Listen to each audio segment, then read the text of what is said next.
I'm not gonna lie to you fellas.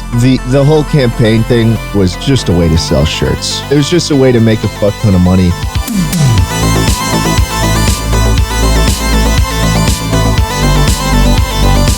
No one else keeps their house that hot, except unless you are this egomaniac rich person.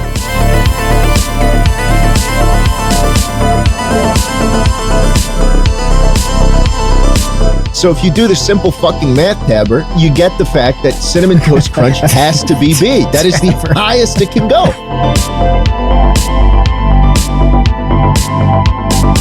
That's the kind of thing, you know, when the cancellation stuff comes up for you and the people around you, like it's a very real discussion of whether you should be allowed to exist.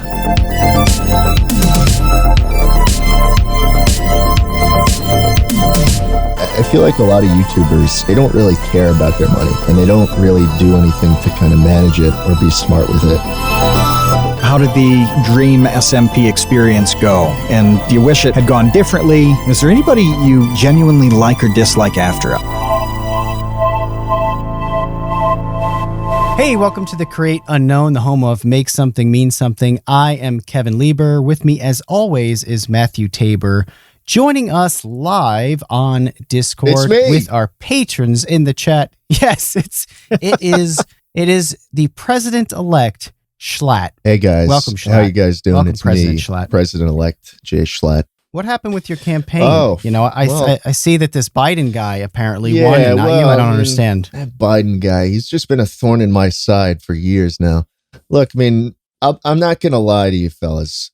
The whole campaign thing was just a way to sell shirts. Okay. What? Yeah, it was just a way to make a fuck ton of money, and then you know, surprise, it worked. And I did wind up getting verified because of it. Somehow they actually thought that I was like a legitimate presidential candidate, and so they verified me.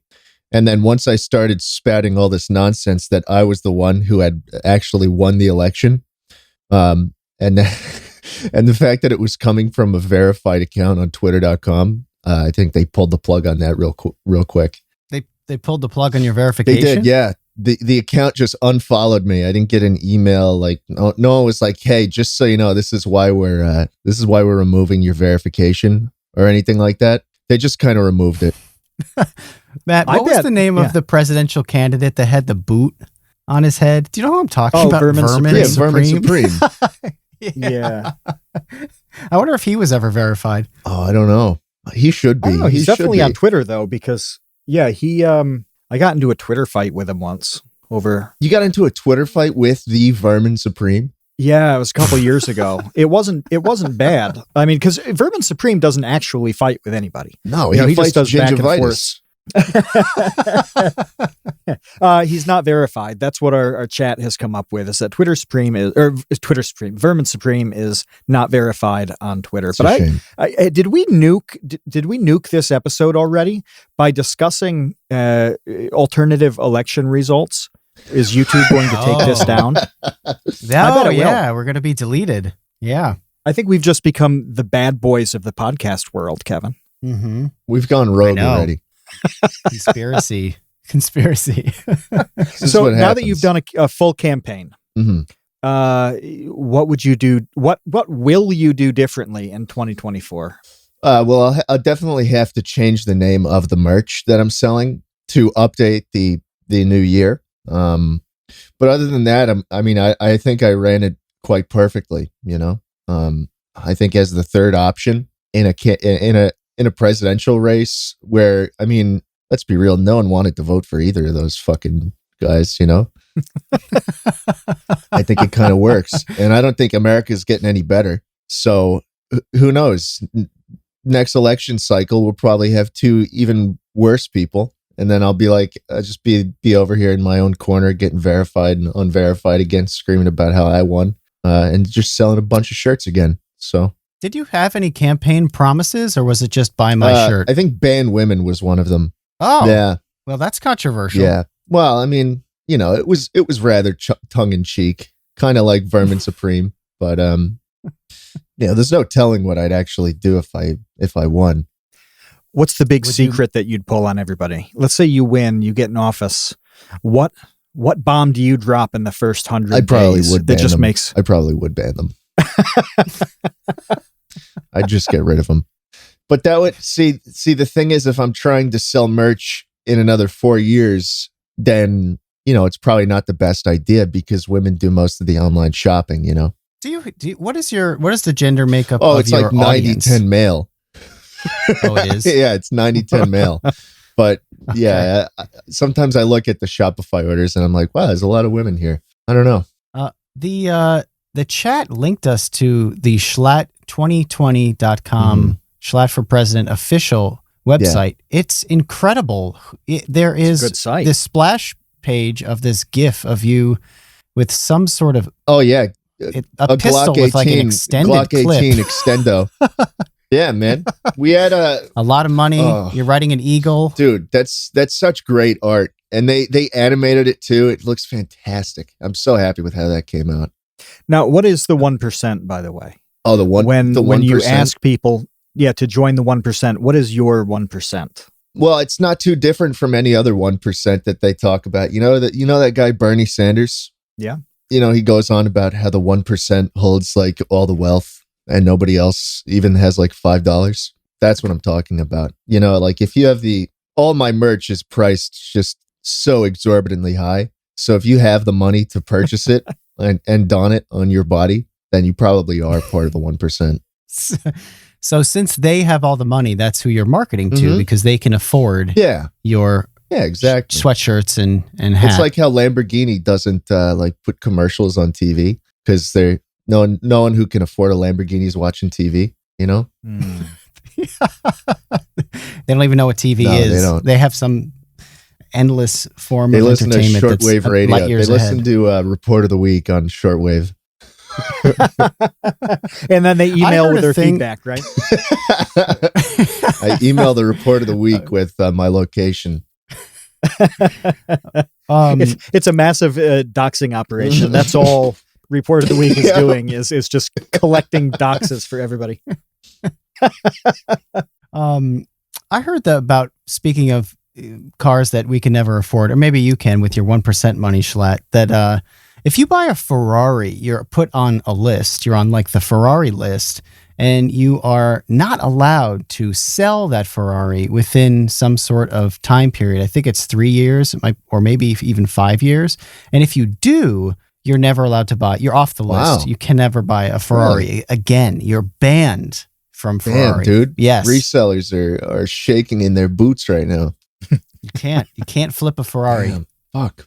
In case you what are you gonna do once you graduate from flipping Yeezys? What are you gonna do next, dude? I didn't know that list existed. I know CaptainSparklez, when he bought his Ford GT, like that fucking supercar that he keeps in his garage, he had to get like approved for it. He had to send in an application, and Ford was like, "Yeah, you're cool enough to buy this car." Apparently, you can only get it if you're like super rich or like have some huge following. A Ford GT? Yeah, it's like this shit that you just see in Need for Speed. Like I didn't think I'd ever see one in real life.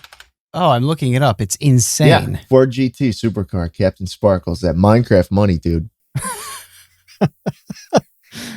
Yeah, mining those diamonds. Yep.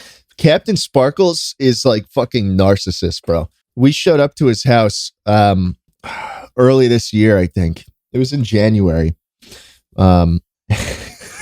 We wanted to know where he, because we were doing this whole shoot week thing for a group we had made, and we were chilling in a house in Hollywood Hills, this nice big house, and we were like, oh well, Jordan's in the area, we might as well try to link up with him and film some stuff, and we go to Jordan. I DM him, or Carson DMs him, and he goes, well, what's your address, man? Well, we want to come over and shoot some stuff. And he goes, just Google it. What? Yeah. Okay. Because apparently he had all these articles written about him, about where he lives. So he's like, yeah, just fucking Google it. And so we Googled where he lived, and then we rolled up and we went inside. He let us inside. And dude, it was fucking 95 degrees in his house. And he shows up in this huge fucking mansion. Everything's white and tidy. Like there's nothing on the house is immaculate. He shows up in a black shirt and black sweatpants. And it is a fucking like greenhouse. It was like the most rich person thing I'd ever seen in my life. It was so fucking hot in his house. And he was just sitting there. Why is that a rich person thing? I mean, why would you want it to be 100 degrees? Well, no one else. It's called air conditioning. Kevin, no one else is going to... I know this man has air conditioning in his house. I know for a fact he does. But, dude, no one else keeps their house that hot. Except unless you are this egomaniac rich person. And that's nothing against... Really? Oh, yeah. How is it a flex? I don't understand the logic. He's overheating just because he can. Is that a real theory here? Why'd he stop at 95 then? I don't know. Why not hit triple digits? Could have been a little hotter than that. But the second I stepped in, I just immediately started sweating. You know, he had his... It was hotter inside the house than outside? It was hotter inside. What? It was hotter inside than it was outside. Because, his house is all glass too, you know? It literally was a greenhouse. Oh, okay. Sounds that way. Yeah. So, yeah. Then, I'm wondering if this is some sort of like sauna thing, like a health maybe thing, it like is. some sort of LA guru thing where you're like, just sweat out the toxins, maybe it is, man. but I had never heard of it. I mean, usually if you want a sauna, you go to a sauna and, you know, you have that room that's hot, not the whole house. But again, it just supports my theory that it's some rich person shit. You can turn your whole house into a sauna. Dude, it's the fucking Minecraft money. And then he took us into his garage. Yeah, but he was nice enough to let you over. He was nice enough. He was nice enough to invite us in. That was nice of him. He could have just said, leave me alone. He could have. He very well could have just said that. But it gets worse. It gets worse, guys, because he was like, yeah, let's go to the garage. And we go into the garage and it's a little cooler in there. This is where he stores his fucking supercars. And the Ford GT is in there, and it's, you know, one of the most beautiful cars I've ever seen in my life. He doesn't let me touch it or anything. And so right next to the Ford GT that's sitting in the garage is a framed photo of a picture of the Ford GT in the garage. That's pretty meta. The dude literally like took a picture of the Ford GT sitting in his garage, printed it out, and then put it up on the wall. Why stop there? Just do a mural. Yeah, as if he forgot. Do a whole wall mural. As if he forgot what it looked like. The picture of the car was on the wall. And, wasn't there some cartoon that did this, like Aqua Teen Hunger Force? Wasn't there some cartoon where they had a painting of the exact living room funny, on the wall? He saw no problem with it. He was like, yeah, that's the picture of the car, and that's the car. That's a flex. It is. It really is. Apparently there was some group of YouTubers, like old school YouTubers, that would every weekend would just drive their cars places. Did you guys know about that? Like a street club? No. Who was in this? I think CaptainSparklez Fast was part and the Furious of it. I think Steven Suptic might have been a part of it before he crashed his fucking Jaguar. Yeah, the chat is supporting you on that last bit of information. Yeah, I'm looking at the chat on this one. I don't know who else was in it, but you know. How did all these people know about it? And this is the first that we're hearing of it. I don't know. It's just some LA rich people thing, I'm telling you. I'm trying to find out how much the Ford GT costs. It looks like it starts at $500,000. It starts at $500,000. Yeah. That's a good amount of money. Oh, yeah. We've got all the links here. Hey, let me get a soda. I'll be right back. Yeah, everybody knew about this except us. So, Kevin, who are you? Who's in your gang? Now, first of all, it can't be a car. What's the vehicle of choice for you? And it has to have at least one wheel or a system of tracks. Like if you wanted a tank gang, you could have it. System of tracks? It's got to have one wheel. Kevin's starting a gang here. Oh. Yeah, like the car gang, but cooler. So he's got to choose a type of vehicle and then a couple people who are in it. Yeah. I don't know. I can't think of I will tell you that there was a thing when I was living in Portland. Scooter gangs were a really big the thing. limes, Like the Vespas, like the Italian ones. Yeah, kind of like the motorized bicycle, kind of like crappy Vespa, sort of. Yeah, like those kind of the app scooters. You'd get like an old like the one. app that people just dump on the side of city streets. No. Like a scooter that like an old person would use to get around. Shit, okay.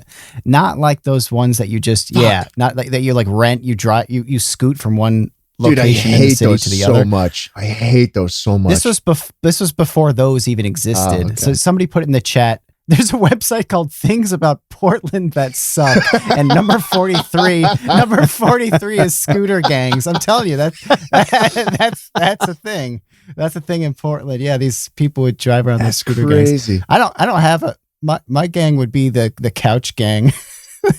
You gonna put wheels on a couch?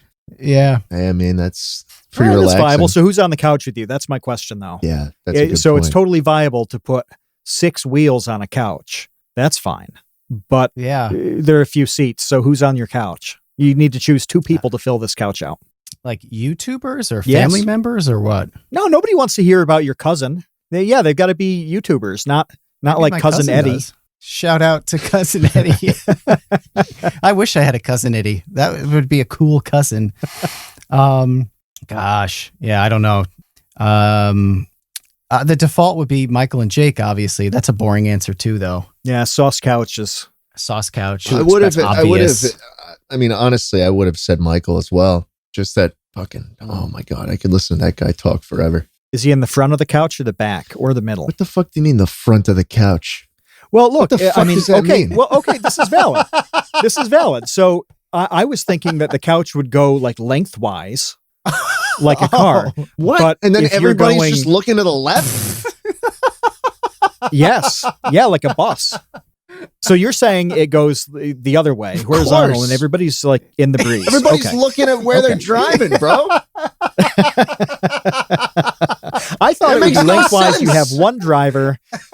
The fuck kind of bus do you ride in that it goes sideways, dude?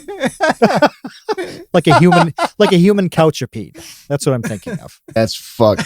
You have no idea what you are. See, this is what happens when you become a YouTuber. You just lose all touch with reality. You think buses go sideways and shit. Fucking rich people, dude. You know better than CaptainSparklez. Oh man. One drop of clout, and then you just lose touch. Yeah. It's terrible. It really is. Yeah. No, I'm with you on how the couch would go forward. It definitely would go forward. That's what I was thinking. It definitely would go forward. Zooming sideways down the street. Or I mean, if you want to do the sideways thing, what would be fun would just be to like ride it up on the sidewalk, and then once you pass someone, you real quick like flip the recliner out and just fucking clothesline them.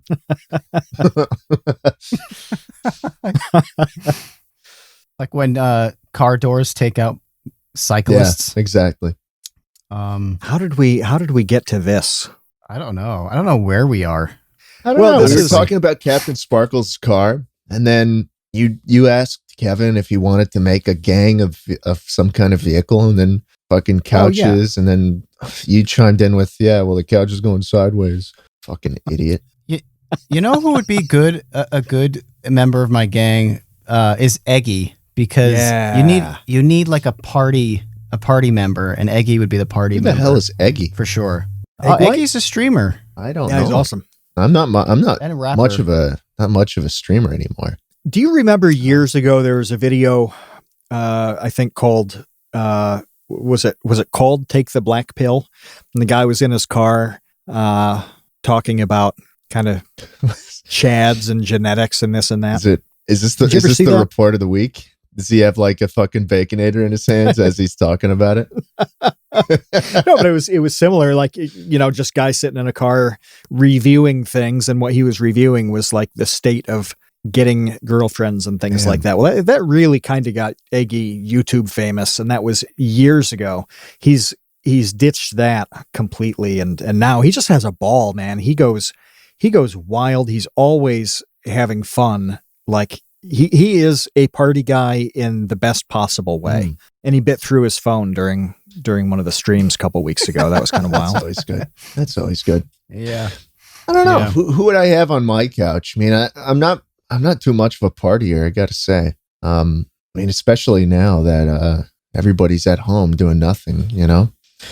I feel like there's very few people I actually watch. I think the only two I'd say that the only two YouTubers, because I'm sure you guys can attest, if you're doing YouTube, the last thing you want to really do to relax is watch YouTube. So like, you know, if I'm really anything on the computer for me is hard to do. I don't know how people work on the computer all day and then play PC games. Yeah. Like I'll play video games, but it has to be on the console because I have to get away from the computer. That's totally fair. I'll be watching the YouTube video and I'll be like, yeah, you know, I should check my stats or something like that. And I'm like, no, I really shouldn't because that's work. And then I'm trying to enjoy myself, but. Yeah, I mean, the only two people I watch on YouTube are Scott the Waz and Fit MC, as he talks about 2B2T, the oldest anarchy Minecraft server. Those are two boring picks for who I'd want on my driving movable couch, though. I don't know. Did you have a running mate, by the way, in your campaign? I definitely didn't. I was a one-man show. Well, why? I mean, who would be on the short list for running mate? I don't know. I mean, you got to think he's got to be clouded up. He's got to be clouded up. This has got to be someone who fits an audience that I don't have any access to. So maybe someone, right? Because you have to. It's all about just acquiring more votes. And so I would be strategic positioning. Exactly. So I'd be hard pressed to find someone like. I feel like I don't want to find somebody in my circles that I'd want to run with, you know. So honestly, I might have to say someone like James Charles. Not that I think he'd say yes. Not that I think he'd say yes, but I mean, if I had to go with anyone, Ben said this. Ben said James Charles is the pick about 30 seconds before you dropped it. Jeez. So he's pumped about that. Yeah. The other chat suggestions were Connor Eats Pants and Scott the Waz. Ludwig came up a couple times guys. As well. Love all those guys. But again, it's like too much. I swap spit with all their people, you know. It's like sure, you need to tap that other demographic. Exactly. The sisters. I need the sisters. Like I said, man, I'm 90-10 male female on my YouTube videos, so I need that demographic. You got shift. The boys down. You're okay with I got the boys. Speaking of boys, what's going on with you in the boys? Because you seem like you have this. Click like when you look up your name, it's a lot of collabs. It's with you and Carson. We have a group there's channel. A lot of stuff. I mean, we had a group channel. So you have the lunch club, We did have the lunch club, which is kind of fizzled out because of the pandemic and stuff like that. Which is a shame. Who else was a part of that? Is Quackity in that? wasn't. Quackity is a close friend though. Lunch club was Ted was in that, wasn't he? Who? Ted. Ted was a part of that. Ted Nivison. We had Slimecicle, C-Scoop, Traves, and Hugbox were all in there. And yeah, I do I do tend to do some collabs. I mean, I'm all over Twitch still, even though I haven't streamed in a while. You know, I think it's important. If I want to keep that door open, I have to kind of be on shows and be on people's streams and stuff just to stay relevant and in the Twitch meta. You know, why'd you stop streaming? I stopped because I didn't really enjoy it.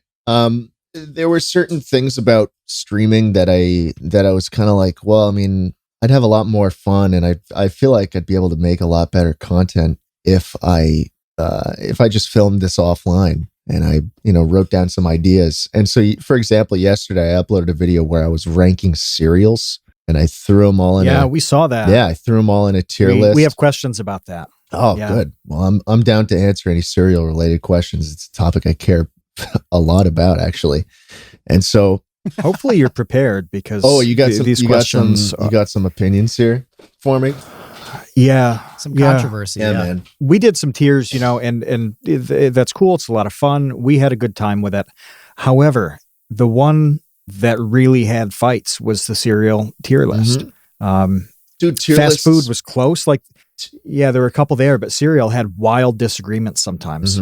everybody has some fucking experience with cereals that just, strongly influences what their thing is. Like I said the first thing I said with Cheerios when in the video was that no one has any bad memories with Cheerios. And I received hundreds of comments of people being like, well, actually, I was in the car with my brother and he threw up Cheerios all over me, so I hate them now. And I'm like, oh, okay.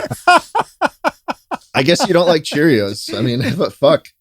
Cheerios gave me a black eye. Real. The fucking Cheerios, seventh Cheerios grade. Fucked my girlfriend. Who knows? Cheerios gave me a black eye in the 7th grade, and they blamed it on my dad, and they took him away, and he went to jail. You're like, oh my God.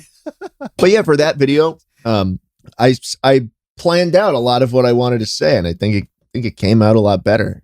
Had it just been me sitting on a live stream with some fucking lo-fi playing in the background, and there were cuts, and the lo-fi just cut with each cut, and it was just like, I don't know. There's something about live stream highlights I just don't think translates over into a good YouTube viewing experience. And if I'm gonna, YouTube is my platform, man. Like I feel like streaming was just something I'm good at. I feel like my heart is in YouTube content creation and actually making a video from start to finish.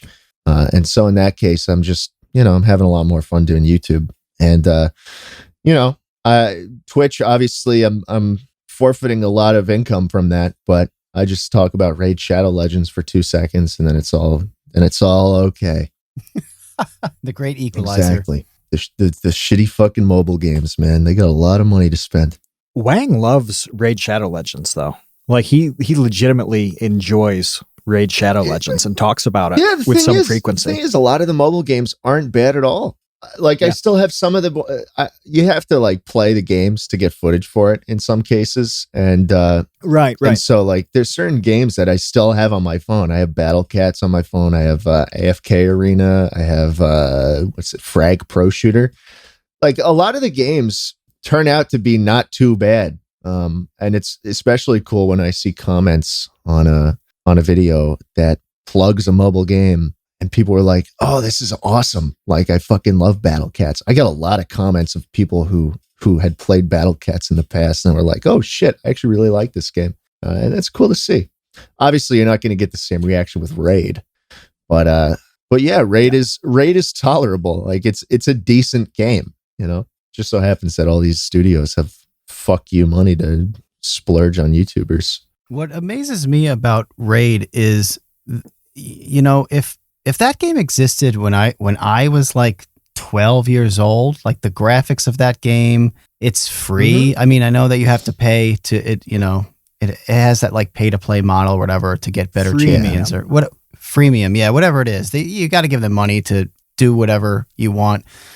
But you can still play it for free. Yeah, of course. That is amazing. That's like a weird thing that, we're so spoiled by the amount of options that we have today.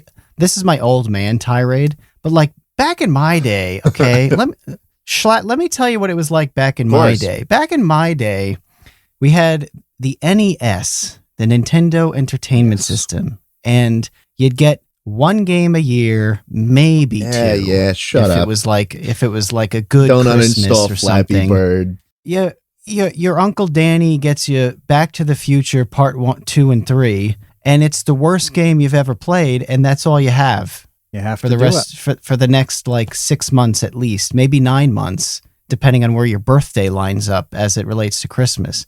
And you have no other choice. That's it. That's the game. You rented games. That game though. Sucks. Didn't you rent games on the weekends sometimes? You could rent games, yeah, but then you play it for a couple days and you got to bring it back. Yeah, I know nothing of this. It's a good option though. No, you don't. I really. Yeah, going on Friday to the video store to pick out an NES game to rent for the weekend was one of the highlights. That was good. It's a big deal. Yeah. What fucking year was this?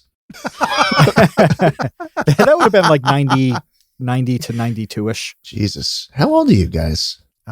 Let's talk cereal. Yeah, let's. Old enough to know that you're wrong about half of these on your tier list. Fair enough. Let's see what you got. What part of the cereal tier list upset you? Well, as soon as you drop this, let me guess, Raisin Bran in the Discord because you're old. Fucking, you, what do you like? Colon What do you blow like? fiber cereal.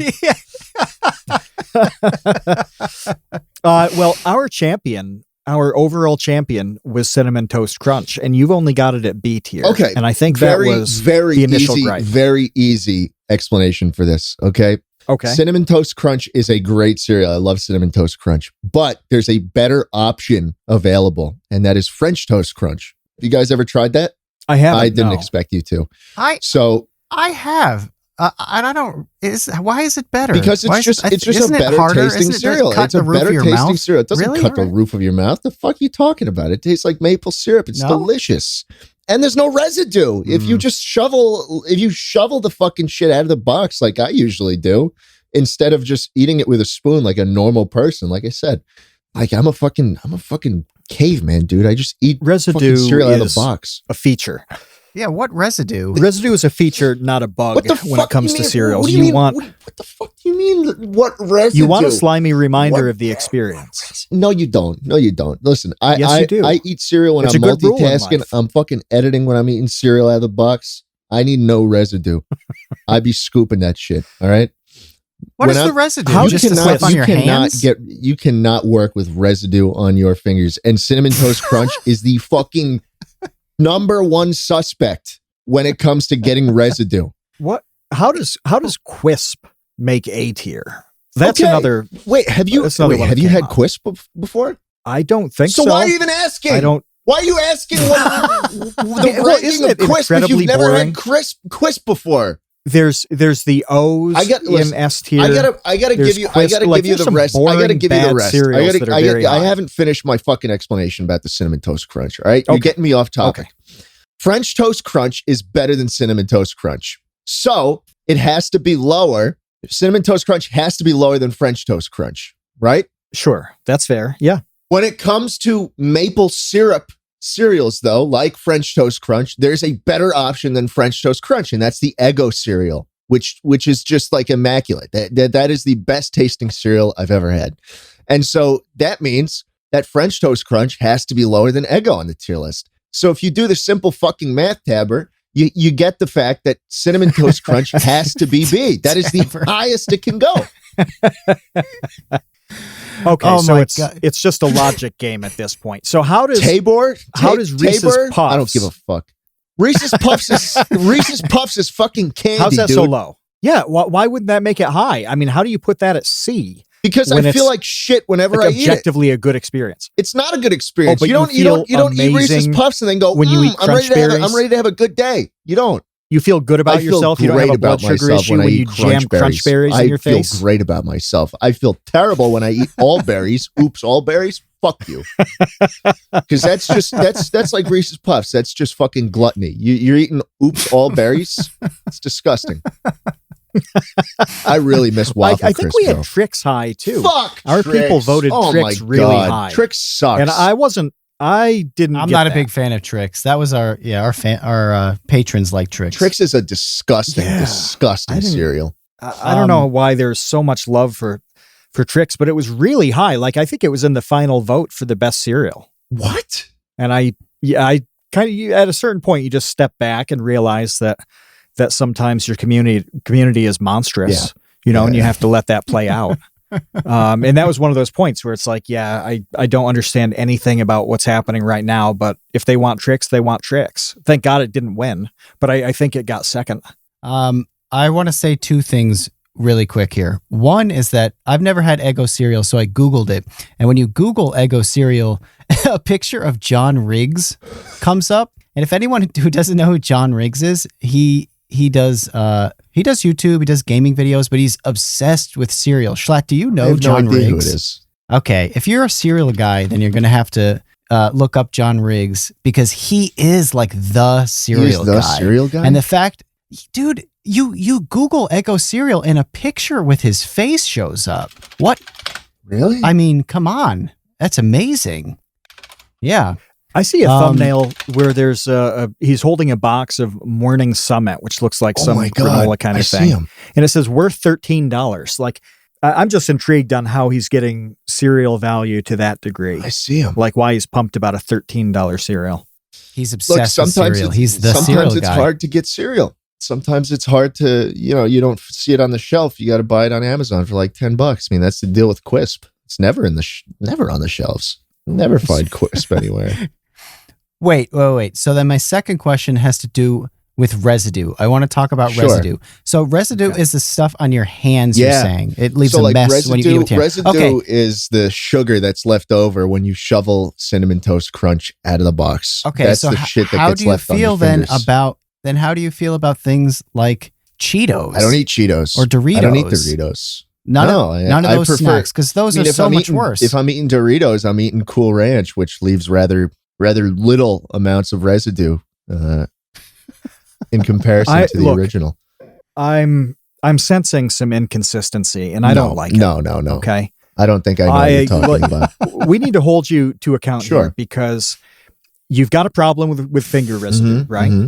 You don't like it to the point where you don't eat Cheetos. Yeah. How did you open this recording today eating the #1 finger residue food in the United States, meaning wings? You were eating wings, you had blue cheese, you had a blue cheese disaster, and then you come on 43 minutes later and have a problem. Oh, I don't do finger residue. This is the bullshit lie. I got one word for you. When you get involved in the campaign. Shut up. I got one word for you. One word. Fork. Were they boneless? Were they boneless, or did you eat a bone? They're basically chicken tenders. Okay. Oh, tendies. Fork. Okay. Why didn't you specify boneless wings when I didn't want to seem like you a started pussy. talking about wings? Yeah, those aren't even wings. You see, Kevin, I knew that if we pushed on this, if we pushed just the right spot hard enough, we would get him to break. Yeah. Look, I'm not saying I'm a perfect person by any stretch of the imagination. I have flaws. I've done despicable things,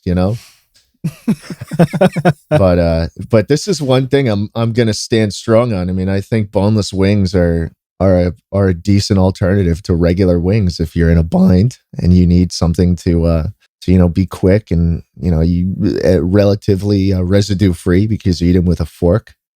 If you look at my tier list, if you look at my tier list of all the cereals, you'll see that most of the cereals I like are just completely residueless. Sure, you'll get a little bit of sugar on your hands, maybe, but like they're fairly clean. Yeah, they're fairly clean. Fuck, man, I can't deal with Cinnamon Toast Crunch's residue, and that has to have been in the back of my head, subconsciously as I decided to give it a B. I was just like, that is when you're talking about cereal residue, Cinnamon Toast Crunch is literally the first thing you think of. It's S tier residue. Definitely. If we're making a residue tier list, that's fucking S tier. Isaac had a really good suggestion in the chat about cereal liquid tier list, because that's a completely different thing. Like, you can have a mediocre cereal that leaves a really good liquid after, and probably vice versa. That's true, and that would be interesting. Nobody's done this one, and I think somebody should. It's not a bad idea at all, to be honest. Most people would go with like a chocolatey cereal, I imagine, like Cocoa Puffs, I guess. But I don't know. I don't really like drinking chocolate milk in the morning out of a bowl. Is that just me? Don't they sell this now? Isn't this a thing where am I wrong, where there is like cereal milk that you can buy? It's just the milk. Oh, and there's definitely a flavor. God, is it like a Fruity Pebbles milk or something? That sounds nasty. Because Fruity Pebbles milk is famous for being kind of what it is. There's nothing quite like it. And I'm fairly sure that's a flavor of milk. Fruity Pebbles milk. All right, I looked it up. This does exist, or at least it did, and maybe it went out of business. But I see Frosted Flake cereal milk, Cinnamon Crunch cereal milk, and some sort of peanut butter cereal milk. I don't know if it still exists, but it did at one point. I wonder if you just chug it. That's gross, dude. I think you'd sip it like whiskey. Am I the only person that pours a reasonable amount of milk into the bowl and doesn't go overboard with it? Like, I'm not sitting here with a full bowl of milk afterwards that I have to like pick the bowl up with my hands and sip it. That just seems like a waste. Are you refilling it? Are you putting more milk in it constantly? No. I mean, typically what I'll do is I'll start with the cereal, right? And then I'll pour some milk in. And then if I need more, I'll pour more milk in. But like, I'm not a guy who wastes milk. And that's good. That's like some good calcium and vitamin D that you're throwing away if you leave some in the bowl. Do you think you could also just drink it? Yeah, I know, but sometimes my tummy doesn't like it. Well, we were talking in the chat, this must have been last week, I think, about different rates of lactose toleration worldwide. Yeah. And North America, Europe is decent with milk compared to most of the places above and below it. Asia's not great with milk either. So how do I stack up? How do you really? Yeah, I mean, what's it feel like to talk about milk in a way that just alienates all of South America, all of Asia, most of Africa? Do you even care? I don't. Central America. I don't really give a shit at all, to be honest. That's not where my viewers come from. Well, we're trying to flesh out foreign policy here. That's true, but this is the closest we can get. America first. That's what I always say. When it comes to milk and cereal, that's a subtle way of showing it, isn't it? Yeah. Look, I mean, I'm not straight up lactose intolerant. Like, I want to say 95% of the time I consume dairy products, I am fine. But there is always like that one time every now and then where I drink a little too much milk and I'm like, something's not too right here, you know? Isn't cereal in general the cereal variety is a very American thing, isn't it? Isn't there some meme where cereal in England is just like, there's one option and it's just like Weetabix. Bales of hay. Yeah. Yeah, you pour lukewarm water on your biscuits of Weetabix. Yeah, fuck. Weetabix. So boring. So boring. I couldn't imagine. Horrible. I couldn't imagine living in such a terrible place. Yeah, you just have beans. I've eaten a fair bit of Weetabix. Imagine a kitchen sponge. You know how, like a sponge that you'd have at the kitchen sink. It's soft when it's brand new out of the package. You use it a while, but then when it dries out after it's been wet, and it's like weirdly light but still hard as rock. Yeah, of course. Yeah. That's basically what Weetabix is. You're not compressed. It looks like sawdust compressed into a patty. You're not really hyping up Weetabix here. I hate to say it. I mean, you're not making me too excited to try it. I don't own stock in Weetabix. Fair enough. You're not the Flavor Flav of Weetabix. You're the hype man. I'm not defending them on a tier list. You've got a big Weetabix. Well, I mean, you said that you've had a lot of Weetabix in your life, so I figured, this fucking might I like did, it. but those were different days. Fair enough. We live differently in our early 20s than we do later on. And sometimes we make different choices. That's true. About what to eat, what not to eat. Circumstances change. Eating ramen and all that. Yes. I had ramen earlier today. I cooked up ramen and I sat there thinking to myself, why am I eating ramen? I dropped it. Oh, it's good. I dropped out of college and I make buku bucks, It's like, what am I doing? What am I doing with all this sodium intake? I don't need it. You could add things to ramen to make it pretty good, though. You put an egg in there. Fuck, I thought you just had to eat the noodles. Yeah. No. No. Throw it. Indulge. Live the high life. Become the luxurious, rich Jschlatt that you are. And just crack an egg in there, man. I just open it out of the package. I just... Yeah, put some green onions in there. I don't know. Spice it up. I don't know. I'm not much of a cook. Sesame seeds. I'm not much of a cook. I don't have much prowess, and it sucks because I'm moving soon. And I'm going to be on my own, and I don't have any fucking cooking chops.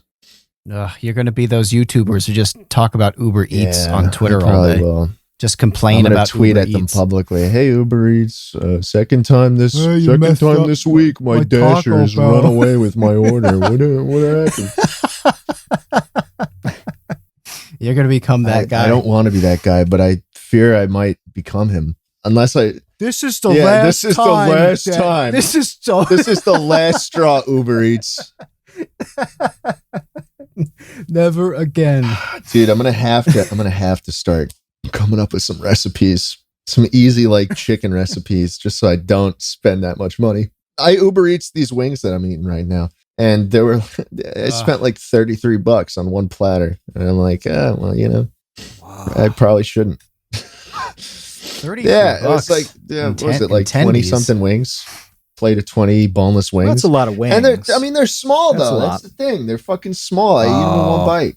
Oh, yeah. That's if they're bite sized like that, 20 is not a great value for $30 some. But no, that's the choice you make though. You have it, you have the food delivered, you pay the premium, or you get a few recipes under your belt. You pay the convenience fee, man. I want to get back to your career, Jschlatt, before we run out of time talking about cereal residue. I want to ask you about getting your... I watched this video about you being canceled right before we started recording. And I was going through which one? All of the people who hate you. I don't know. We shouldn't even be talking to you. Yeah. It puts our reputations on the line. We're going to be canceled. You're racist by association. I don't know. I mean, which canceling are you talking about? I tend to farm the Twitter threads these days. I don't even try anymore. How does it happen? I don't even know how many there have been. I really don't know how it happens for the most part because I keep Twitter, like, I just don't see any notifications from people I don't follow. And like, I don't go out of my way. The thing is with a lot of creators, they will go out of their way to search their name and to figure out exactly what people say about them. And like, dude, like when I was starting to grow for the first time, and like I would search Jschlatt on Twitter, and it'd be this really cool thing because people were just starting to talk about me, people were just starting to like recognize me. And this was like, it was cool to have people talking about me on Twitter. But it just, you do that long enough. And then eventually you start seeing only negative shit being talked about. And that's the thing I think a lot of content creators have. They have this problem where they can't stop looking at all the negative shit that people say about them. And they just, I don't know, it just feels like such a downward spiral. Mm-hmm. Do you guys check your indirects as they're called? Do you search like Kevin Lieber or Matthew Tabor? I don't. No, but nobody is that interested in... That's fair. It's you have to reach a certain level of. I mean, how many Twitter followers do you have? 1.5 million, something like that. I do have a lot. I do have a lot of Twitter followers for some reason. There's a threshold that you have to reach before you get random people just interested in talking behind your back. That's true. I used to send Kevin comments that were like held for moderation or sent to the shit folder because they were so rude. Occasionally I'd send him one of the really funny ones that just ripped on him, but that's kind of it. There's not a whole lot out there. I mean, there are a bunch of Vsauce memes that are, like, there are a lot with Michael that are, in poor taste as a teacher or beloved adult might say. But yeah, I mean, other than that, there's nothing that's really discussing who you are and what you've done in your body of work and whether it's appropriate that you continue. And that's the kind of thing, when the cancellation stuff comes up for you and the people around you, like it's a very real discussion of whether you should be allowed to exist. Oh, I shouldn't. No, I shouldn't. I'm a bad guy. I mean, dude, I care very little about these conversations because it just comes down to, am I going to waste my time trying to convince people who don't watch my content and will never watch my content? Am I going to waste my time trying to convince them that I'm not this terrible monster that they think I am? And when I do the math in my head, I always come to just, no, it's not, because they don't like this. It's just not worth my time. It's not worth the air. And so I just let people say whatever they want to say. And I'm kind of chilling in my corner doing fine. What about when the stands rise up, though? Because those are people who they hold no watch power. Your content. They do care deeply. They hold no power. No, actually, I don't think a lot of them do, because most of these stands, quote unquote, are coming from these Minecraft YouTubers who kind of, I don't know. There was some shit going on, some conversation about stan Twitter, and how toxic it is. And they were going back and forth with Minecraft people and one of Carson's friends, Josh. But I just didn't even throw my hat into the ring at that point, because it's just like, I don't know. It feels like such a waste of time to even get caught up in it. Like when I look at the kind of content I make, I know for a fact it's not designed for like that demographic. And that shows, like 90-10 is my male to female ratio in general. And it's just not worth it for me to really even like take notice when shit like that happens, because they're not the people who watch my stuff, and it's not really worth me trying to, reason with them in the first place. Are you uncancelable if you I don't know. really just don't? If you don't give a shit about it, I mean, probably. Yeah. I mean, like maybe if your audience actually cares about that stuff, like James Charles. Remember when that fucker lost like 3 million subscribers in a day? Yeah, it was wild. It didn't ultimately affect him, though, did it? It didn't. But I mean, it had a pretty sizable impact when it was going on. The dude posted a video of him crying. Why did that happen? I forget. I don't know. Some thing about vitamin gummies and promoting them, and while his friend has a vitamin gummy company. I don't know. Yeah, there have been a few. There have been a few about Toddy Westbrook and the relationship. Then everyone turned on her the next day. Who was telling the truth. Yeah, they did, and the crazy thing is that 2 weeks later, once more evidence has come out and more information, it seems like everybody was initially wrong on all sides, and so it was really kind of nuts. Keem has been in trouble in that same sort of way, where it's like, oh, Keem is bleeding followers. Well, look, every time this happens and somebody is getting canceled, it's a little tougher now than when Social Blade showed the real-time sub stats. Like it was, you could see those numbers turn over. That was fun. Now you just get the general things. But each time this happens and somebody is completely canceled and obliterated, they lose like 2% of their followers. Sure. Maybe it's 1%. And then a couple weeks later, it's back to normal. The thing is that, again, like the day I was trending last week with like fucking 20,000 tweets being made about me, I uploaded a video the day of, and it got like 100 dislikes. And it was one of the most popular videos. I think it was the most popular video I'd ever uploaded. Like in terms of just initial boom. It was a 1 out of 10 on the studio. It was just crazy, and it really puts it in perspective of, what actually you should be doing and engaging with and caring about on this platform. And fact of the matter is, it's not fucking Twitter.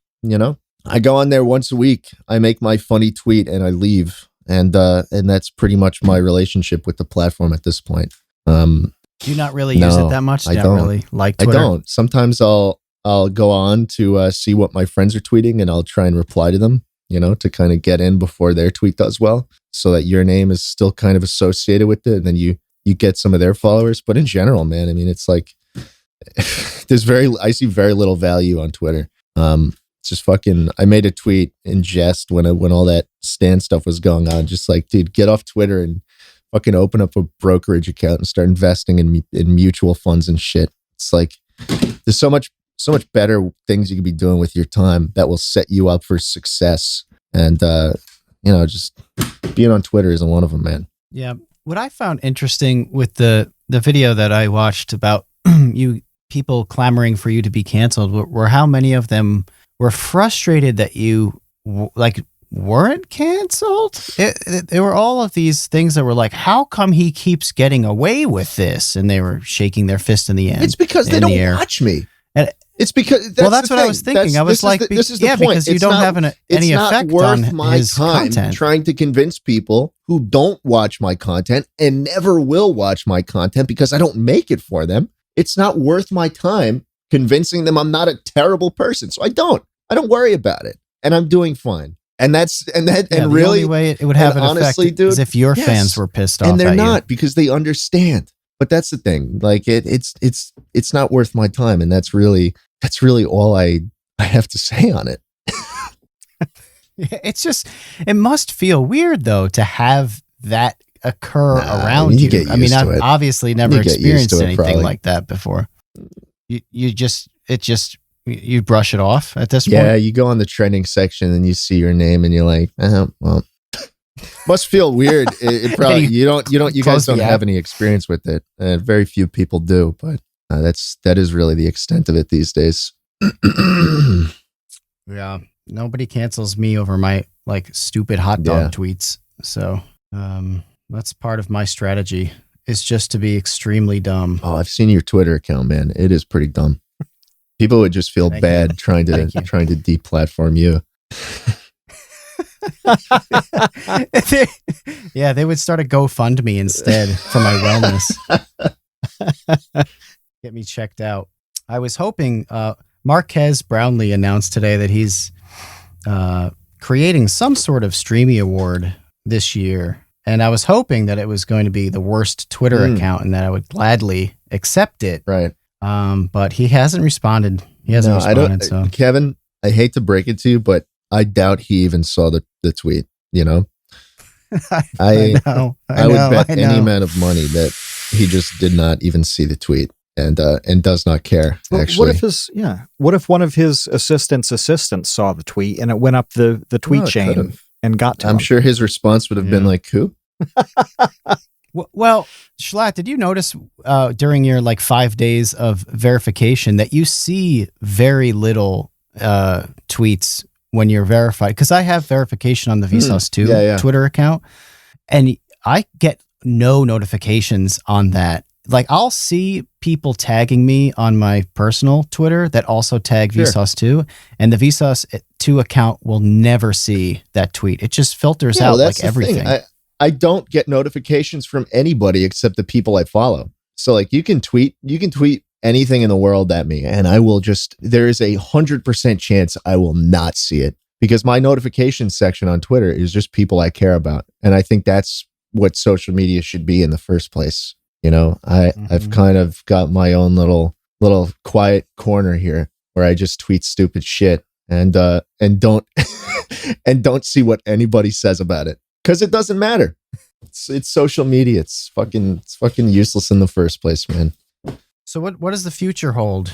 What's your 5-year plan? plan? Well, we know your 4-year plan is to rerun for president. But what is your 3-year plan before 2024? I'll tell you what my week plan is. My 1 week plan. How's that? I'm going down to Austin, Texas, to look for some houses. And so I'm in New York right now. Yeah. And which sucks. Because every year I have to go to the bank and write a big old check to New York State, and I've ran the options in my head, and have most YouTubers, right? Think of it this way: most YouTubers will go to LA or some crazy expensive area where everybody is, and then they wind up spending a lot of money on their house and a lot of money on state tax and all that, but I think the streamers have kind of got it figured out because Austin is like this kind of streaming capital because streamers don't go outside. They just sit in their house and Austin has big houses for cheap and no state tax. There's no state income tax. It really, when you come from a state like New York or California, it's instant. You go to a place like Texas, Florida, Nevada, you instantly get a 12% raise. Mm-hmm. Straight up, that's life. You get a 12% raise on your life. Boom, the end.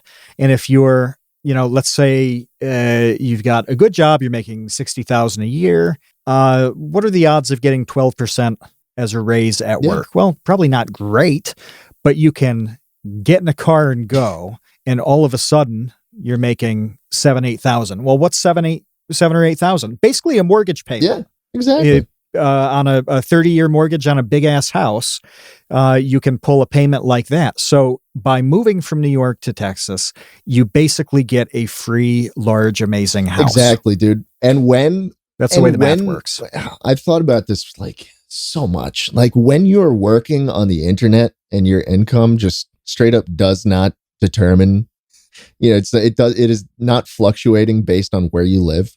You could live in the middle of fucking Appalachia and be making the same amount of money. And that's why it just makes sense to be somewhere cheap. Yeah. It's viable too. If you can have, if you really don't care about what's around you, who's around you, and you can find good internet. I mean, we talk about places like Florida and Texas being good options. Well, there are places where $15,000, $20,000 a year makes you outrageously wealthy. Mm-hmm. And, some people do take that route. I knew a bunch of people who did writing, it's really the same as streaming, where most people who do a lot of writing don't go out a whole lot. Yeah. They buckle down and do their thing, or they do it for long periods at a time. They might put 10 or 12 months into a project. Well, go to Indonesia and hang out for a year on the cheap. Yeah, dude. It's totally viable now in a way that it wasn't even 20 years ago. You didn't have access to the same sorts of things when you went to any of those places. And you may not, you couldn't have gone to Austin and had access to the same sorts of media stuff that was in LA or New York. Well, that gap has closed, and you can be in Topeka and get it if you'd like it. Totally has. And I just have so many conversations with YouTubers and people who just make a lot of money, more than we probably should, right? And I'm just in awe that, like, I feel like a lot of YouTubers they don't really care about their money, and they don't really do anything to kind of manage it or be smart with it. And they tend not to. No, like there's no investment going on. Everybody lives in LA because that's where you have to be if you're a YouTuber. It just doesn't make sense. It kind of frustrates me. Who's in Austin? What's the Austin streamer scene? Austin's got Soda Poppin', Mizkiff, S-Fand. It's basically if you, obviously LA is still the place to go. LA has most of the people on Twitch, but Austin comes at a close second in terms of just the people who are there, and a lot of smaller streamers as well, because smaller streamers can't really necessarily afford LA, but Austin's kind of cheap in comparison. I'm not saying it's cheap in general, but yeah, if you got the choice between LA and Austin, I'm taking Austin any day of the week now.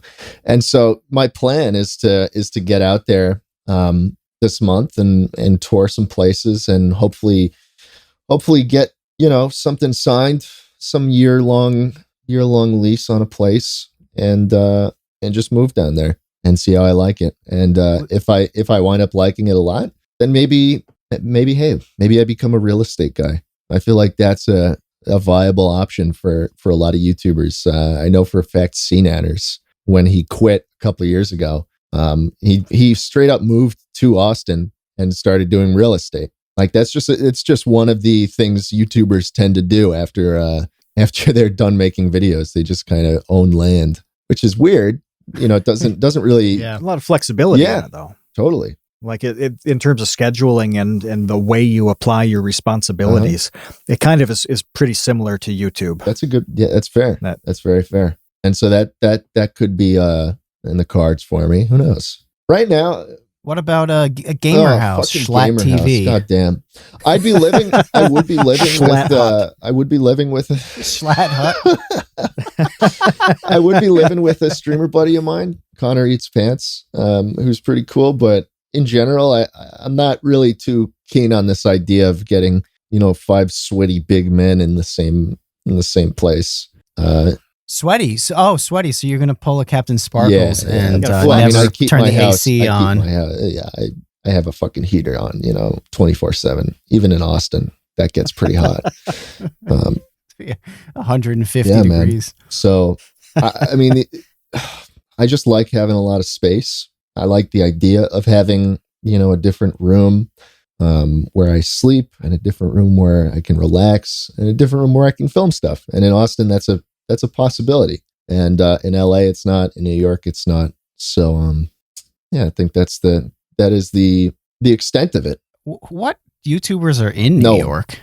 No one. And it's funny because you think a whole lot anymore. New York City is kind of this hub of where creatives go. It's just not. It's just not true. No one is in New York. No one. I know zero YouTubers who live in New York. I think Naked Jakey did move in recently, but that's right. He did. Yeah. But other than that, he did. I don't know. The Gregory brothers are there. Those are the only other people I know. Shmo Yoho. Yeah, that's an OG. Shmo Yoho? Oh yeah. Yeah, they're in New York. That's it. That's the list as far as I know. And before that, Casey, obviously, he moved a couple of years ago now. So it's so weird. Like you think noisy and expensive, and there's no room. It's sounds the most like LA inconducive place. To be honest, I mean, you'd think there would be some kind of presence in New York City, but there's just not. You really do just go to LA. You can get room in LA though. You cannot get room in New York. Yeah. It's $1 million to rent a closet there. It just doesn't make sense to me why LA tends to be the only option.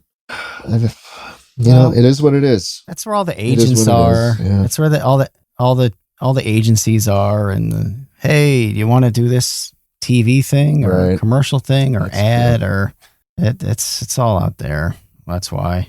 And so it's less YouTube stuff. It's more traditional media crossover stuff. Really. Oh, you're right. And I think, that gives you jobs that are roughly aligned, loosely aligned, that you can do 9 to 5 jobs that are consistent as you do the take your shot thing. There are more jobs in the broad industry, media, communications, all that stuff, in a hub like that than other places. So it does make some sense. But at the same time, it's a life suck. It's a time suck. It's a money suck. Yep.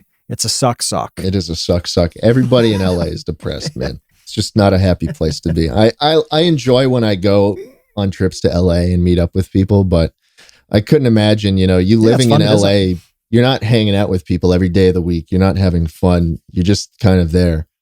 Like, I feel like I can take LA in very small doses. And other than that, I'd probably hate it. Well, Kevin and I both got out. We did our time. He did more time than I did. I did 2 years. How long were you there, Kevin? No, about the same, about 2 years. Oh, I thought it was more like 4 or 5. No. I was in Portland most of the time in the beginning days of Vsauce and then LA for a bit. But if we're ripping LA for a second, I would love to bring up what Glozell told us a couple of months ago, where Glozell, she ascended kind of like the hierarchy a little bit out in LA and started, rubbing elbows with a certain, upper crust of people out there. And she was telling us, like, as part of that, aristocratic scene, you start doing really, really strange stuff to stand out, to have something to talk about with your rich friends, and to just spend your stupid amounts of money on. 2 of the things that she mentioned were leech. What? Like leech therapy, including having leeches in her fucking bloodletting? In her leeches inserted in lady parts. These are lady part leeches. That's some Black Plague shit right there. What the fuck? Yeah, that was one. The other one, by the way, she opened with that. That was the best part. Is that was the very first thing she said on the podcast, and I was like, "Oh, this is either going to be amazing or absolutely awful." What the fuck? It was amazing. The other one is almost weirder. Well, I'll let you decide. And it was like stripping down either completely naked or to your underwear, and then just having gold leaf laid on top of your skin. And just, that was a thing, gold therapy.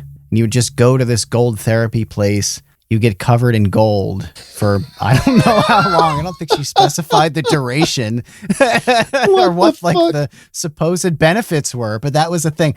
And she probably paid, who knows, $1,000 for a session of laying underneath gold. That's crazy. Yeah. That's fucking crazy. That is the most West Coast Los Angeles shit I've ever heard, dude. Fucking leeches. They don't do that shit anywhere else. Anywhere else. That was my point. Yeah. There's no other place other than LA. Maybe some religious fucking wearing cult gold blankets in the middle of nowhere does bloodletting and gold therapy still. Yeah, but what's the gap between religious cult and those people? I mean, it's true. It's hard to discern. People still drink colloidal silver, though. That's still absolutely a thing. Haven't you seen the people turning kind of purple? Oh yeah, what the fuck are you talking about? if you consume colloidal silver long enough, it builds up in your body. Your body has no way to expel metal like that, and so it turns your skin like a dark What the purple, and fuck? you can look like a giant bruise. That's pretty much what it makes you look like. But when you see the pictures of the people who are, I don't know if you'd call it addicted to it or just completely committed to it, they turn funny colors. Hopefully, I am going to do my best right now to find a picture of this guy. His name is Paul Carrison. His nickname is Papa Smurf. Yeah, I just popped a picture in What the the chat. fuck? It's got to be the same guy. What Yeah. the fuck?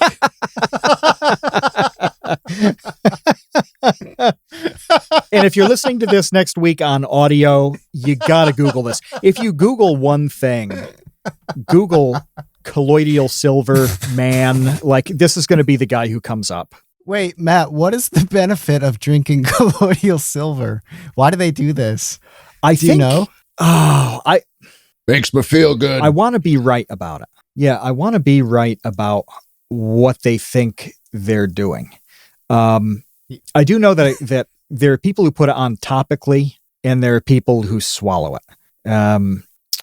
But I can't think exactly. Oh, the things that pop up in autocomplete just show the range. Man. It's like colloidal silver for Lyme disease, for herpes. Antibacterial agent for wound dressing. That would be true. I mean, silver's pretty good at being antimicrobial. This is fucking nuts. Yeah. People think it has miracle effects, though. Like, that's the issue. If you're drinking this every day, consuming it every day, you're doing it because you think it's going to like cure cancer, something like that. Like it's, and there is no evidence you'd think that happens. You say people like drink silver. The first thing I thought of was that like Egyptian pharaoh who drank mercury every day. It's like, how the fuck do people still do this shit? There's almost a resurgence in it. And it's exactly what Kevin was talking about with Glozell, where there's almost a social pressure to buy into something really strange that's that one weird trick. I mean, think of the success of Gwyneth Paltrow in Goop. God. She sent us that's a like a cease and retail desist. version of the. That's when the we were whole starting thing. Lunch Club, Yeah, that's the. she sent us a Yeah, cease you were and Goop for a desist. little bit. Yeah, we were Goop, and we had a podcast, and apparently she has the fucking patent, the copyright on Goop podcasts. So shame. Well, she was selling and still is selling like the jade egg was the one that really blew up. Oh right? yeah, the jade pussy egg, right? that goes in the vagina. Yeah, but now like she's got the candles that smell like hers. I have one. And, I have one. Does not smell good. Do you really? Yeah, it does not smell good. Oh no, God. It's kind of flowery. How do you know though? Kind of flowery. How do you Doesn't know that really- it's accurate though? You could never know. So she threatened to sue you, and you bought her Yeah. vagina candle. It's a bit in of response. That's a bit strange. of a That's a parasocial strange relationship reaction. here. I mean, it's kind of one-sided, huh? Yeah. I Kinda think one-sided. so. I think we need to talk about this. She is. It's kind of abusive. But you know what? I need that. You're a pay pig. I need that pussy candle, man. I light it up every night before I jerk off. She's fin doming you. Oh my God. It's true. It's so weird, though. I mean, like, I feel. On one hand, I always thought that, like, once I made enough money, like, how much money do you really need until you can live off of your investments and stuff like that? On one hand, I always thought to myself, yeah, once I get that, I'll be fine. But then I see people like PewDiePie who do sponsorships every day still. It's like, what do you need? What the fuck does PewDiePie need the money for? And it's just kind of that natural thing of you kind of just get used to what you have and you just want more and more, regardless of how silly it is at that point once you're a multi-millionaire, you know? I do think that PewDiePie has an operation to keep running, though. And like that's definitely a thing where when you start to employ some people and have other people's lives intertwined in, when you stop pulling in revenue, That's fair. Their livelihood is potentially gone. Yeah. So there's the responsibility to that brand and business to keep it running. And I think that's the case with him. I mean, I don't know how many people are working with him, but given the estimates on the revenue he pulls in from everything combined, it's more than enough to put food on their table. But for Yeah, for most people, I think it's just as simple as like they want things to be easier. Sure. Right. And the step one, we've talked about this on other episodes. Like step one is in YouTube world is like hiring an editor, like getting that person to edit so you don't have to. And I think the convenience, like every time you do a thing like that, you buy yourself a little more convenience, you buy yourself one fewer problem. There's that's tougher to draw a line on, where it's like, yes, I'm willing to accept all of the problems that I currently have, and I'm not willing to do anything to alleviate them. That's a line I think not too many people draw, so they keep earning and all of that. It's just that the problems they're solving tend to get more marginal, less important. I also think people like PewDiePie, people who are so driven, I mean, that guy has made just a ridiculous amount of content. Yeah. Eventually it's like, I don't know what else to do. Like what would PewDiePie do? I mean, we had a whole podcast, I think, about this last year or whatever. What happens when you retire? Yeah, like he's a young guy. He's much younger than you or I, Matt. Yeah. But like, what is he going to do for the rest of his life? I think he's just not ready to figure that out. I always thought, or doesn't what are you want going to to do when you retire? I always felt like I would. Yeah, what's your plan? Be a slumlord in Austin? I'd have my tenants. I'd just be sucking them dry every month, I want to be a shitty landlord. That's my goal once I retire. I want to, I always figured once I made enough money, I would just kind of like, I don't know, I'd still be in the content sphere, but kind of more in a medium that kind of is just more enjoyable. Cause you got to imagine PewDiePie wouldn't be doing what he's doing right now if he didn't enjoy it to a certain extent. But obviously there's something else he would rather be doing than that. It's got to be something. Yeah. And it probably is within the realm of something he can do. Like, dude's got a lot of money. He can fund a little project that he wants to do, whether it's on YouTube or whatever. And I figure I might go, just continue to make the kind of stuff that I would want to see, and that doesn't necessarily fit the requirements to bang on YouTube's algorithm, because it's very easy to upload 30-minute long gameplay videos of you and your buddies playing Jackbox, which is what I've done recently, and it's kind of hard to say no to that content when you haven't made it yet, and when YouTube sees that and is like, hey, let's show this to 2 million people in the first few days. Like, what am I going to do? Say no? No, I'm going to keep fucking making those videos until I don't need to anymore, I don't necessarily, that's not the most fun thing in the world to me, editing those videos and putting them up. But I imagine my retirement, air quotes, would look something less like that and more like me taking the time to kind of make better videos that I enjoy a little more.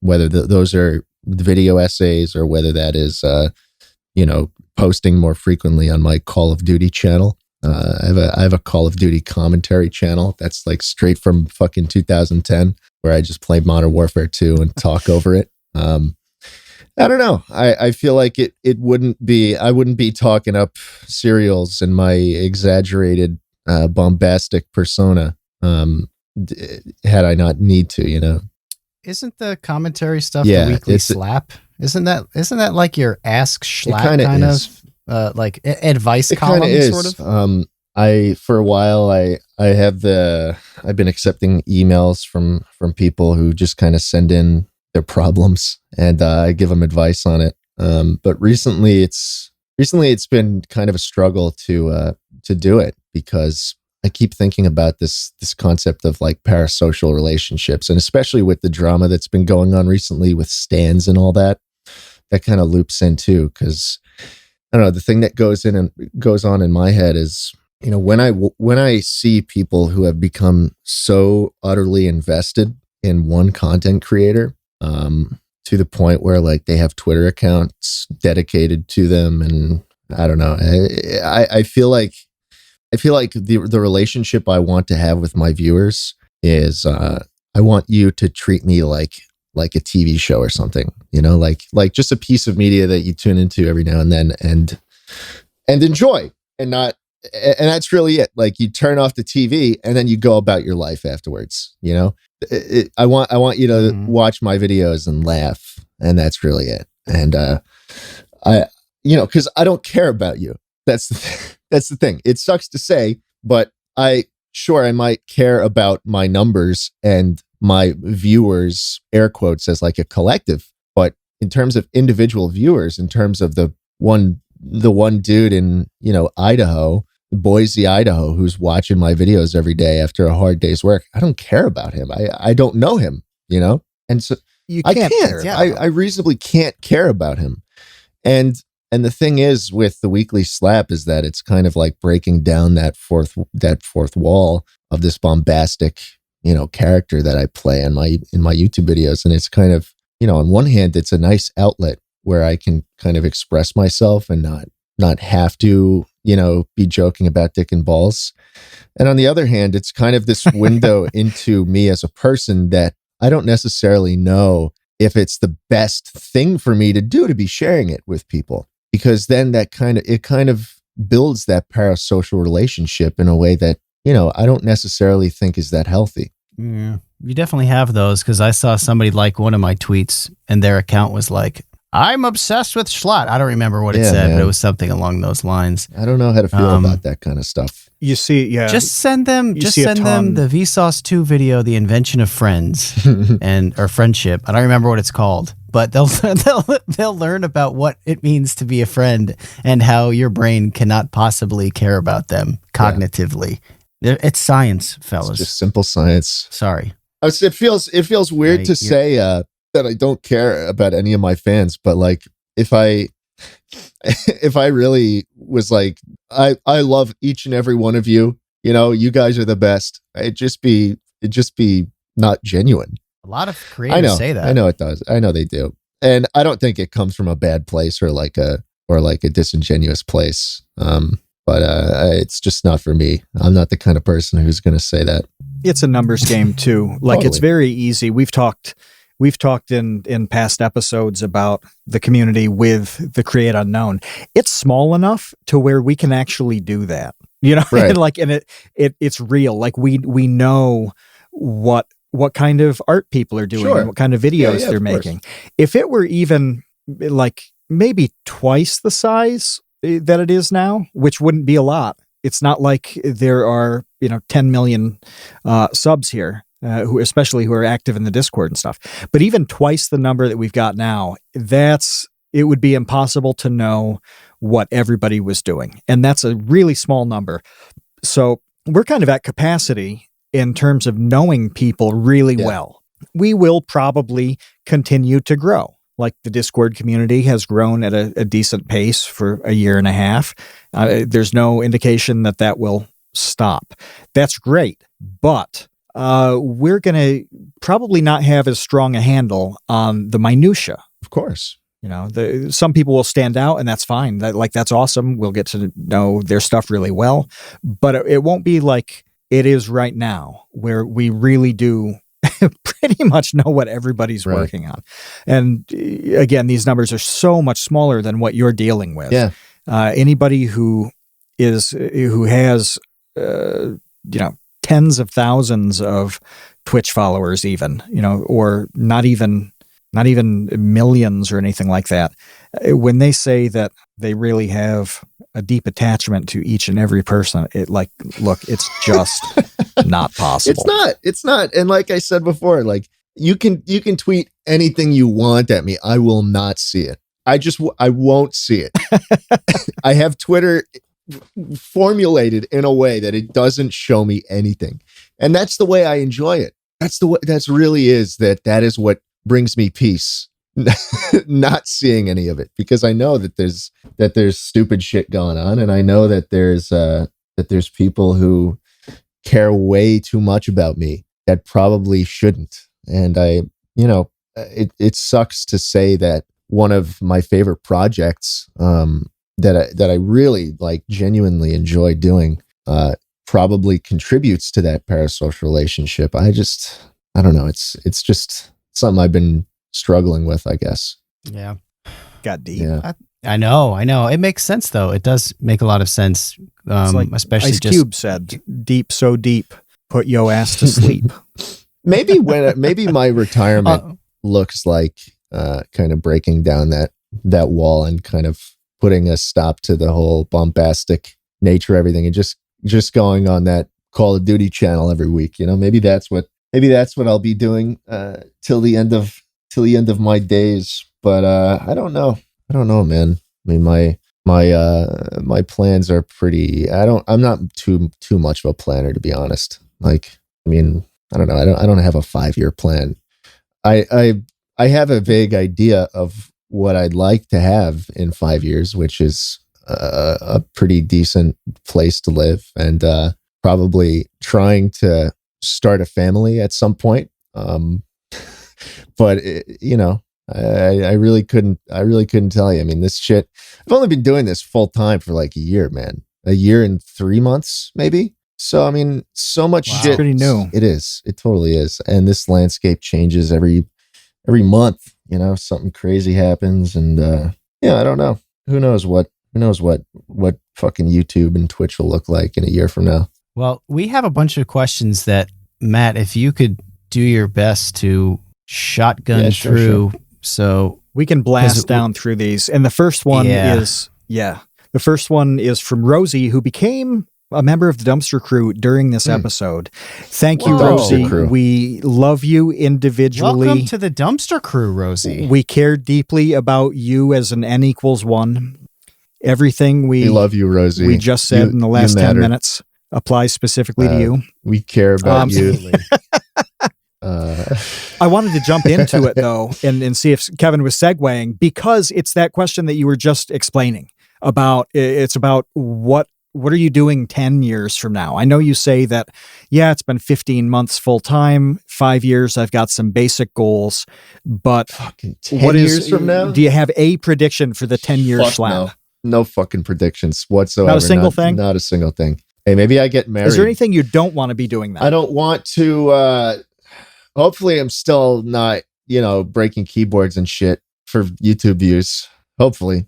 So you do want to tone it down. I don't know if it'll be toned down. Hopefully I'm not still playing Wii games. I feel like I need some kind of progression or something to change, Maybe I'll be breaking laptops instead of keyboards. So just have more money. He'll be breaking 4 GTs in 95-degree garages. James wants to know that if you become the president-elect, which here's hoping for 2024, where would you drop a literal bomb? And you can't do something like the Pacific Ocean. Like, this has to be, you have to choose a real place that you would bomb as president. How big's the bomb? Let's say it's at least as big as the last time we used a nuke. So at least as large as Fat Man and Little Boy. For my own selfish reasons, I would tell everybody that I cared about to evacuate the city of Los Angeles.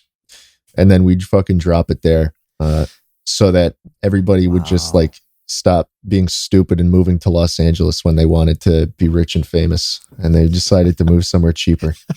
They're just going to flock to somewhere else. They come to Austin, We have our own little setup with no state taxes. And then you'll have ruined Austin. Well, no. That's why I say I only tell the people that I care about. You destroy 2 cities with one bomb. Only tell some of the YouTubers I care about. Hey, come to Austin, buddy. I'm about to drop a bomb on fucking Los Angeles. Then we get rid of it. We'll know something's up when we see that one tweet that says, "Bro, don't come to Los Angeles tomorrow." Also, no one in Los Angeles is going to be voting for me anyways, so shapes up well for me the next election. When are you going to announce that run? Oh, who knows? I mean, I started selling merch, Jschlatt 2020 merch in 2019. So I think maybe a couple of years from now is when I'll get the ball rolling again. Maybe start of 2023. I'll begin it again. Maybe I'll do like a congressional run in 2022. I think it just kind of makes sense. You've got time. A lot of time. You've got time to strategize. A lot of time. Darkness Barker asks, this is a Slight topic shift. What's your favorite video game? Right now, DayZ. Totally love DayZ. I've been watching a fuck ton of DayZ streamers recently. This new map came out that's entirely community made. Fucking love that survival sandbox aspect of just like running into random people as you're trying to survive and not knowing what the fuck. Okay, is this a good guy? Is this a bad guy? What are they going to do? Such a fucking cool game. It sucks that the game isn't actually good, you know, but it is very enjoyable for me. Kino Corner wants to know favorite movie. Terminator 2 Judgment Day. Next question. Oh, that was amazing. You've thought about this a lot. That was instant. Good. There was no thought at all. It was just like a muscle memory. Fuck that pool scene. The opening scene of Terminator 2 is just fucking, it's beautiful. Fucking takes the cigarette, squeezes it into Arnold's chest. My God. It is the perfect throws him action under the fryer. movie. Is there a better action movie than T2? I don't think so. There's no I really better don't. movie at all. The fucking metal guy that Obviously. shapeshifts through the jail cell. Fuck, dude. Such a cool movie. We have some more. Andrew wants to know, where'd your idea of a goat come from? A goat come from? So back when I was making montage parodies in like 2015, that's how I got my start. I'd edit these shit posts. And just so happened that one of the games I liked, Castle Crashers, had this little like buddy that you could take along with you called Rami. And he was my profile picture. It's just a picture of Rami from Castle Crashers. And once I started growing, it got to the point where I was like, well, you know, maybe it's not a good idea to use a copyrighted character as part of my branding. So I went to an artist and I'm like, hey, let's do something new here, and let's, you know, stick to the theme of the goat for whatever reason, because I thought it was cool. Not because I find him attractive or anything like that. I think that's quite strange, but I mean, you do you. It's just a cross I bear at this point. I'm not a furry, but you know, most people probably think I am. It is what it is. Yeah, there was some furry talk earlier. Yeah, a little bit on the server. So some people do seem to believe that. Isaac wants to know, what flavor of wings were you eating? Honey barbecue. Not good with spicy food, to be honest. It's a good blend. No, you like the mild I got ones? the, you know, that 2X ramen. Again, like we're back to ramen. I don't know why I'm trying to eat more ramen. I don't need to, but I bought it on Amazon, got it fucking imported, and it is spicy as shit. I can't eat it at all. You put one drop of that fucking liquid in, and it's just like inedible. Got to go for a softer palate. Chinchilla. So I don't think we mentioned this. So our leadership crew, our best of the best, our top tier is the baby gang. Baby gang, the infantry. And that's funny. Chinchilla, Monsieur Chinchilla had some concerns about your God of Wee babysitting video. Yeah, of course. And he doesn't know if they as a baby gang should be afraid. Well, look, I mean, that video was just, that beef is just purely between me and baby Yuto. I don't have a thing with most babies. It's not baby wide. No, it is not. It is not baby wide. It's just with me and baby Yuto. You know, we kind of have that connection. So I mean, I wouldn't have all your infantry worry about it. That's clever. It's a clever name, dude. The infantry. 11th. Oh yeah, no. We are generally baby themed. You know, with the tots, and Dumpster Crew deviates from that a little bit, but. That's got its own reasons. But yeah, it's good. A little bit. Good to roll with the babies. There's a connection. Yeah, we didn't want to have Dumpster Baby as a Patreon title. Like there's some connotations there. Yeah.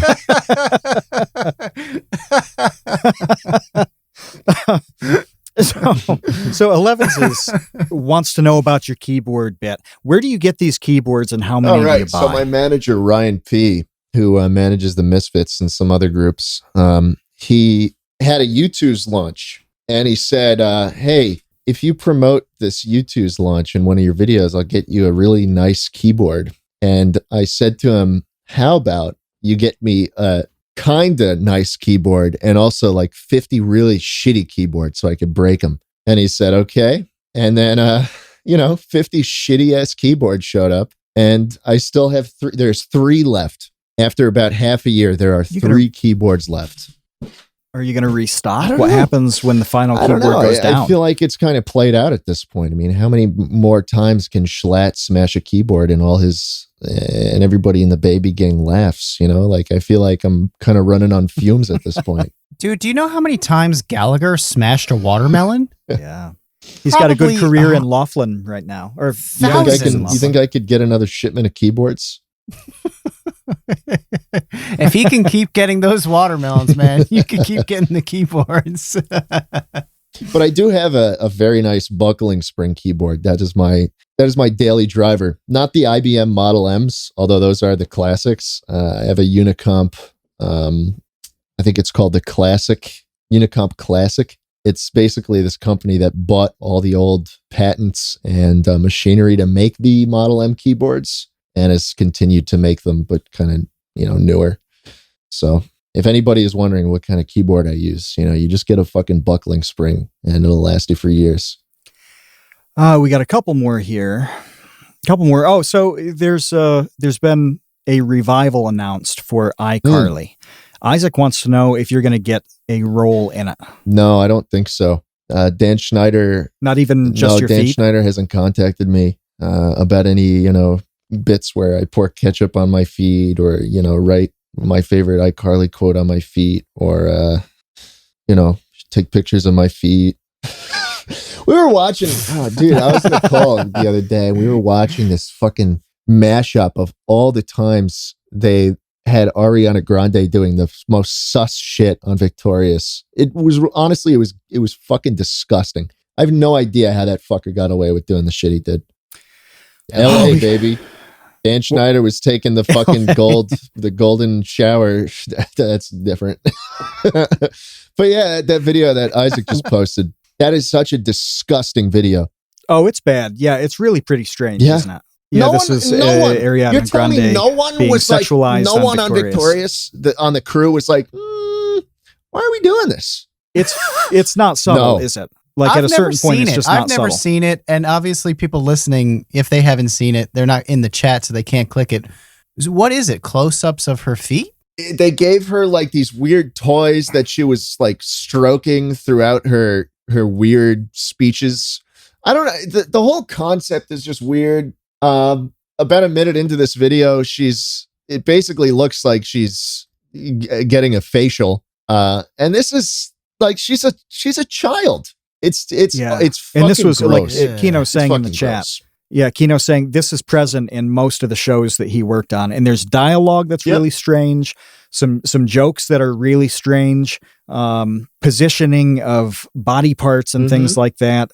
Like it could be feet. Like once you know, you see it exactly everywhere. Dude. And it's constant. Like it's constant. Exactly. So I recently the people who worked on the show. I recently watched some iCarly, and like in the intro to the show, there's this one of the scenes they use is them with fucking little faces on all their feet, just like wiggling them in front of the camera as fucking Miranda Cosgrove is on that text is on the screen, introducing her as the main actor. It's just then you realize, oh well, there's this episode of Drake and Josh where they got lizard pee and they just soaked their toes in lizard pee. And then there's this episode of Victorious where they were flesh-eating fish that made your toes really clean. And there was this part where one of the people in Victorious put their feet in the fish bath, and then the rest of the episode was just like people feeling their feet, and the joke was, wow, these feet are so soft. So weird, man. There's a lot of feet in there. Feet sauce too. That's his YouTube channel. No. Oh no. I don't like that at all. Let's machine gun these because then you can get your life back. Ben said your OpenTTD videos were some of his favorites, and they inspired him to log on for quite a few hours in the game. Do you still play the game? I play OpenTTD every now and then with some high school buddies of mine. It's still a very, very fun game. I tend to take it a little too sweaty, though. Will he see more of it? Will he see some in the future? some of the videos, some of the types of videos that I made around OpenTTD like a couple years ago, probably not. You're probably not going to see that for a while because I made like $50 from those videos, and it just doesn't make sense to make more of them, unfortunately. At a certain point, based on the conversion, that's about 30 boneless wings. Exactly. And at a certain point, you put a month of work into a really good video, and it makes $50. And you're like, well, I probably shouldn't have done that. And then you say, oh, well, I'll just rate cereals instead. Well, you need to make more than 50 so you can help bail Isaac out of jail. He just posted a search history around you talking about the Dan Schneider stuff. And yeah, like these are 6 or 7 terms that you don't necessarily want to Google. No, you don't want to Google that. But yeah, iCarly toes faces. Good. Have fun explaining that to your ISP, Isaac. Rosie wants to know your honest opinion on anime because you'd mentioned watching some in the past. Was it Studio Ghibli? Yeah, Studio Ghibli. I've watched a bunch of their Right. films. My Neighbor Totoro is up there as one of my favorite films. But I haven't watched any shows. I mean, the closest I've come to actually consuming anime, I'd say, is probably watching Bakugan Battle Brawlers before school every morning in like 3rd grade. Studio Ghibli films are That's the true. gateway That's drug, true. though. They get you in the door, and then all of a sudden you're like watching Inuyasha. I've been thinking about it. I've been thinking about starting some, whether it's My Hero or anything. I mean, my buddy's always trying to get me to start watching it, but I've been holding out. Who knows? Yeah, I haven't seen that either, but I hear nothing but good things about that show. My Hero Academia. Yeah, Boku no Pico or whatever the fuck. All my buddies love that one.